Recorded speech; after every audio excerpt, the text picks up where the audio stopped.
বর্ষাকাল, ইলিশ খাবো না সেটা তো আর হয় না।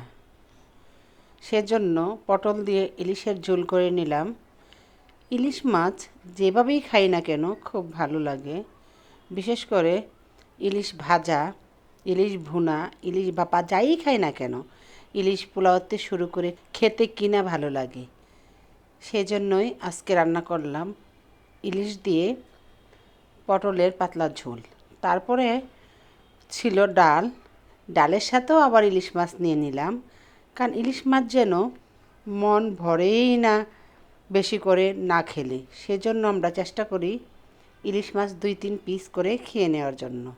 যাই হোক, ভিডিওটা ভালো লাগলে একটা লাইক করবেন। ধন্যবাদ।